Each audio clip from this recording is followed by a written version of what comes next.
복잡한 정책부터 실물 경제와 투자까지 눈여겨봐야 할 경제 이슈를 깊이 있게 살펴보는 시간입니다. 경제 읽기 김치형 경제 전문 기자 전화로 만나보겠습니다. 안녕하세요. 네, 안녕하세요. 네, 오늘 함께 읽어볼 경제 이슈는 뭘까요? 이번 주는 아무래도 오늘 아침 나온 FOMC 회의 결과가 아닐까 싶은데요. 네. FOMC는 잘 아시겠지만 우리나라로 치면 금융통화위원회 같은 겁니다. 현재 경기 상황을 점검하고 인플레, 그러니까 물가 상황 등을 고려해서 기준금리를 조절하는 역할을 하고요. 네.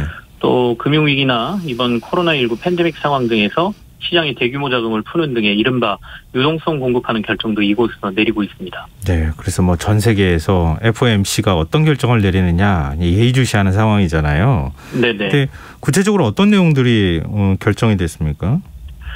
사실 굉장히 초미의 관심이 있긴 했었는데 네. 오늘 나온 결과는 시장에서 어느 정도 예상된 결과가 나와서 네. 금융시장에는 다행히 큰 영향은 없었습니다. 요즘은 이제 미국 FOMC 회의 결과가 발표되면 딱 두 가지 정도를 눈여겨보거든요. 네. 이제 하나는 금리 인상 여부를 보고요. 그렇죠. 그리고 예. 또 하나는 이른바 테이퍼링이라고 하는 유동성 공급 축소 규모를 살핍니다. 네. 일단 오늘 아침 나온 결과를 먼저 정리해드리면 금리 인상은 없었습니다. 미국도 금리 인상을 이제 앞두고 있는데 이번에는 하지 않았다 이렇게 보시면 되고요. 한국은행이 올해 2차례 금리 인상을 단행했지만 미국은 아직 금리 인상에 나설 움직임은 없습니다. 다만 금리 인상을 단행하기 위한 사전 준비를 착착 하고 있는 상황이다 이렇게 보시면 되겠는데요. 네. 그럼 이제 앞서 이제 두 번째 눈여겨봐야 될 게 유동성 공급 축소 규모라고 말씀드렸잖아요. 예. 이 유동성 공급이라는 것은 시장에 돈을 푸는 걸 말하고요. 중앙은행이 하는 유동성 공급 방법 중에 가장 대표적인 게 국채를 사들이는 겁니다. 국채를 사들인다는 건 국가 입장에서는 돈을 내주는 거고요. 그렇죠. 이건 다시 말해서 시장에 돈이 풀리는 걸 의미하게 되거든요. 예. 근데 이제 오늘 아침 FOMC 회의에서는 이 국채 매입 규모를 매달 300억 달러씩 줄이겠다 이렇게 밝혔습니다. 이건 지난달에 FOMC가 발표한 한 달에 150억 달러씩 감축하겠다는 계획을 2배로 확대한 거거든요. 네. 이렇게 된다라고 하면 연준이 시장에 돈을 푸는 걸 끝내는 시점이, 그러니까 다시 말해서 이제 국채 매입을 종료하는 시점이 당초 내년 6월 정도로 예상됐었는데 네. 한 3월 정도로 앞당겨진다 이렇게 보시면 되겠고요. 이거는 이제 처음 제가 말씀드린 미국이 금리는 인상하지 않았지만 인상하기 위한 사전 준비 작업을 하고 있다라고 말씀드렸는데 네. 이 사전 준비 작업을 조금 더 빨리 끝내겠다는 의미로 받아들이시면 됩니다. 그럼 사전 준비가 네. 빨리 끝나면 조금 더 네네. 이렇게 지금 6월에서 3월로 당겨지면 금리 인상 시점도 빨라지는 겁니까? 그렇습니다. 이제 금리 인상 시점이 조금 빨라질 거다라고 예상이 가능할 거고요. 예. 다만 이제 앞서도 말씀드렸지만 요 두 가지 모두가 시장에서 어느 정도 예상이 됐던 상황이었거든요. 그렇기 때문에 오늘 아침에 외환시장도 미국 증시도 그리고 국내 증시도 그렇게 큰 영향을 받지 않았다 이렇게 보시면 되겠고요. 네. 그럼 시중에 풀린 돈을 경기가 좋으면 좀 걷어들이잖아요. 경기가 그렇습니다. 나쁘면 시중에 오히려 돈을 풀고. 근데 지금 이제 그 시중에 풀린 돈을 걷어들이기 시작하고 있다. 그 속도를 좀 2배 정도 빨리 가져가고 있다. 이제 이런 거잖아요. 네네. 근데 미국 중앙은행이 경기 부양책을 이렇게 서둘러 끝내는 이유는 뭘까요? 명확하게 말씀드리면 돈을 걷어들이는 행위는 아직 시작은 안 했는데 예. 푸는 속도를 지금 확 줄여가고 있습니다. 그렇다 보니까 경기를 부양하기 위함이라면 아까 말씀하신 대로 돈을 풀어야 되는데 네. 이 푸는 걸 줄인다는 거는 경기가 좋아졌다고 봐야 되나라는 의문을 갖게 되고요. 네. 그다음에 뭐 오미크론이라든지 뭐 여러 가지 변수들이 있는데도 불구하고 이걸 줄여도 되는 건가라는 생각이 들게 되는 것이죠. 네. 근데 이제 이거는 인플레이션 때문이라고 말씀드릴 수가 있겠는데요. 인플레이션은 이제 물가가 오르는 걸 말합니다. 이걸 반대로 얘기하면 다른 관점에서는 화폐의 가치가 떨어지는 거죠. 그렇죠. 화폐가 가치가 떨어지는 이유는 단순하게 생각해 보면 경제의 기본 원리 중에서 가장 기본이 공급과 수요지 않습니까? 네. 가격이 떨어지려면 수요가 적어지거나 공급이 많아지면 된다는 원리에서 바로 화폐의 가치가 떨어지는 이유는 다시 말해서 이제 물가가 오르는 이유는 화폐의 공급이 많아져서입니다. 코로나 위기로 우리나라를 비롯해서 거의 모든 나라가 경기가 차갑게 식어버리는 걸 막기 위해서 어마어마한 돈을 풀었습니다. 바로 네. 이제 이 돈의 공급이 넘쳐났다는 건데요. 실제 2008년 금융위기 때 미국의 연준이 양적 완화 정책으로 6년 동안 4.5조 달러, 우리 돈으로 5천조 원을 시중에 풀었거든요. 네. 이것도 굉장히 어마어마한데 네. 이번 코로나19 때는 미 연준이 불과 3개월 만에 3조 달러를 시중에 풀었습니다. 규모도 규모지만 기간이 엄청 짧았잖아요. 네. 그만큼 이제 다급했다는 의미이기도 하죠. 전체적으로 뿌린 돈은 6년간 뿌린 금융위기 때 규모를 단 2년 만에 앞질러 버렸고요. 이렇게 정부가 돈을 뿌렸는데 안타깝게도 제 주머니나 미국 서민들의 주머니엔 돈이 별로 없습니다. 네. 다만 이렇게 시중에 돈이 많이 풀리니 돈의 값어치는 떨어지고요. 다시 말해서 물가가 급등하는 모습들이 목격되고 있습니다. 그럼 서민들이 더 힘들어지잖아요. 그렇습니다. 예. 11월에 미국의 소비자 물가 지수는 전년 대비해서 지금 6.8%가 상승했고요. 이건 40년 만에 가장 높은 수치거든요. 네. 물가 지수가 오르니까 소비자 물가가 오르니까 당연히 생산자 물가 지수가 따라서 오릅니다. 지금 11월 미국의 생산자 물가 지수는 전달 대비 9.6%나 올랐습니다. 적당한 물가 상승은 경제 성장을 자극하거든요. 네. 내일 물건값이 조금 오를 것 같으니까 오늘 물건을 바로 구매하는 이런 소비를 자극하게 됩니다. 근데 이제 앞서 지적해 주신 대로 너무 높은 물가 상승은 그러니까 인플레죠. 경제적 고통을 수반하게 됩니다. 네. 물가 상승률이 생각보다 강하게 나오면서 테이퍼링 속도를 높여서 양적 완화 종료 시기를 앞당기겠다라는 게 미국의 생각이고요. 우리나라 역시 지금 물가 상승률이 11월에 전년 대비 3.7%가 나와서 연초 1%대에서 꽤 높은 물가 상승률이 지금 나오고 있습니다. 네, 우리나라는 뭐 이미 금리 인상을 시작한 상황인데 미국은 네네. 내년에 이제 금리 인상을 할 것으로 보이잖아요. 네, 맞습니다. 그러면 지금도 여러 가지 이제 그 경제적 부담이 커지는 상황인데 네. 금리를 인상하면 더 부담이 커지는 거 아닌가 걱정하시는 분들이 적지 않거든요. 네, 그렇습니다. 지금 미국 연준이 내년 3월에 테이퍼링을 종료한 이후에 2년 동안 매년 3차례 정도씩 금리를 올릴 것이다 이렇게 전문가들은 예측을 하고 있습니다. 네. 현재 제로 수준의 미국의 기준금리가 2023년 말에는 1.5% 수준까지 올라갈 것이라는 얘기가 되는데요. 현재 우리나라 기준금리가 올해 2번 인상을 해서 1%거든요. 네. 내년 초에 분위기상 금통위가 한 차례 더 인상할 것으로 전문가들이 보고 있기는 한 상황이지만 말씀하신 대로 미국의 테이퍼링 속도 그리고 금리 인상 시기 등에 맞춰 우리나라 금리 인상 스케줄도 조정될 가능성이 좀 높습니다.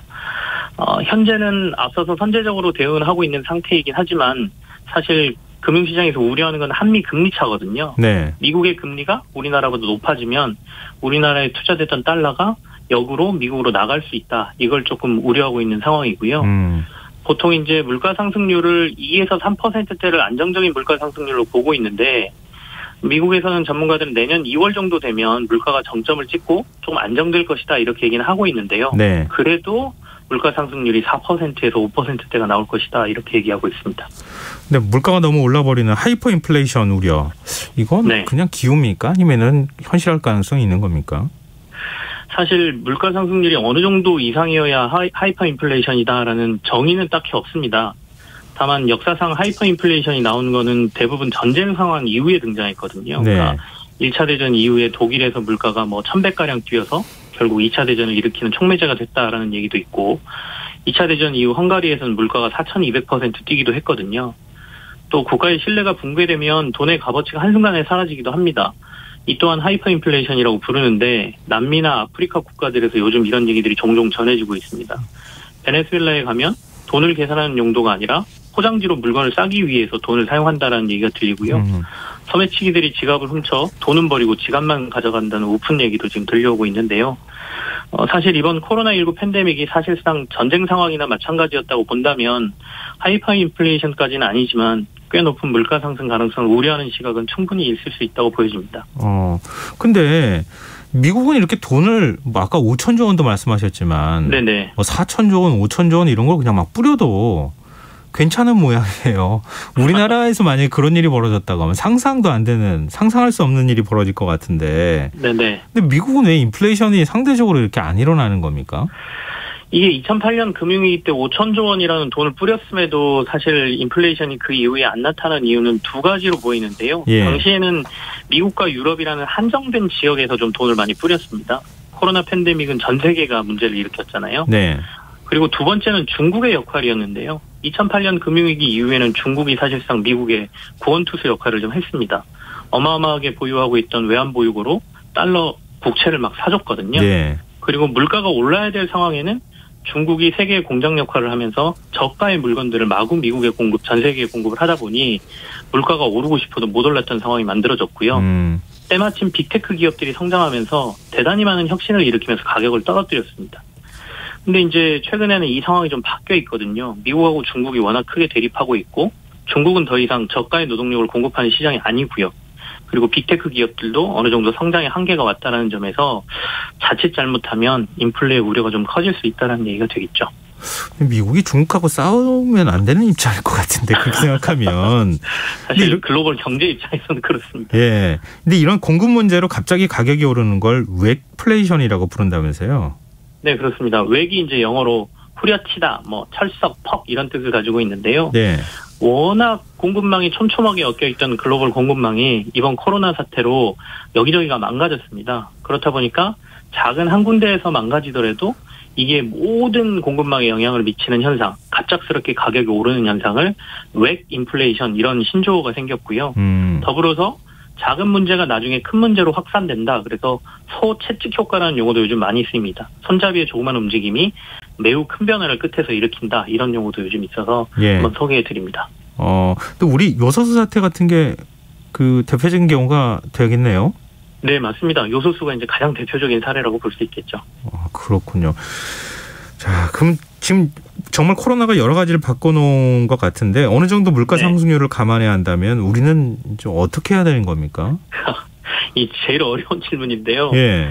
사실 인플레이션은 서민들에게 정말 악독합니다. 실제 많은 책들에서 이런 표현을 쓰고 있는데요. 빈부의 격차를 한 번에 크게 벌려버리기 때문에 인플레이션은 굉장히 서민들에게 악독하다 이렇게 얘기를 합니다. 월급은 많이 오르진 않는데 서민들은 돈을 모으기가 힘들지 않습니까? 네. 또 자산을 갖기가 힘든데 돈의 값어치는 떨어지고 자산의 가치만 오를 수 있는 상황이 벌어질 가능성이 있습니다. 그래서 IMF 때나 금융위기를 겪으면서 우리 사회가 이미 이렇게 빈부의 격차가 크게 벌어지는 상황을 경험을 했습니다. 아마 2, 3년 내에 또 그런 현상이 좀 일어날 가능성이 있거든요. 그러니까 정책적인 지원도 필요할 것 같고요. 예. 혹시 현금이 많으신 분들은 자산을 잘 여러 군데에 배분하시는 게 가장 효과적인 투자의 방법이 될 수 있을 거라고 전문가들은 조언하고 있습니다. 근데 전문가들은 말은 그렇게 하는데요. 실제로 어떻게 해야 될지는 잘 모르겠어요. 이게 굉장히 어려워요. 잘 피할 수 있는 방법은 딱히 없습니다. 이게 그 전문가들의 의견이기도 합니다. 근데 그 뭐 외국의 상황은 다 설명하는데 그럼 우리는 어떻게 해야 됩니까?라고 하면 답이 없으면 참 허망한 얘기로 들리기도 하는데요. 어찌됐든 말씀하셨던 것처럼 리스크 관리를 좀 아주 지혜롭게 잘해야 되는 시점인 것만은 틀림이 없다. 이런 거잖아요. 맞습니다. 네. 현금만 가지고 있겠다라는 생각은 좀 버리시고 다양한 자산으로 분산하시는 게 가장 좋겠다라고 말씀을 드리고요. 아까 말씀드린 대로 인플레가 오면 현금 가치는 떨어지고 결국에는 다른 자산 가치는 오르게 돼 있습니다. 근데 종국에는 다 같이 망가지는 건 마찬가지인데요. 중간에 어떻게 자산을 잘 배분하느냐가 굉장히 중요합니다. 자산이라고 하면 주식이나 뭐 아니면은 집이나 부동산도 될 수 있고요. 그다음에 금이나 이런 상품이 될 수도 있습니다. 네. 네, 알겠습니다. 네, 경제일지 읽기 지금까지 김치영 경제 전문 기자와 함께했습니다. 고맙습니다. 네, 감사합니다. 네, 지금 방송 들으시면서 청취자 2668님께서 의견 주셨는데요. 안녕하세요. 저는 얼마 전 퇴직 후 적적하던 중에 김성환의 시사회를 청취하게 되었답니다. 다양한 시사를 풀어 귀에 쏙쏙 들어오게 알려줘 늘 고맙습니다. 라는 의견 주셨습니다. 고맙습니다. 김성환의 시사는 언제나 청취자 여러분들 참여 기다리고 있습니다. 오늘 방송 내용과 관련한 의견 계속해서 보내주시고요. 참여하신 문자 번호는 샵9730, 짧은 문자는 50원, 긴 문자는 100원의 정보 이용료가 부과됩니다. 콩 게시판은 무료로 이용하실 수 있습니다. KBS 라디오 김성환의 시사 1부 순서는 여기서 마무리하고요. 저는 11시 정각 2부에 다시 오겠습니다.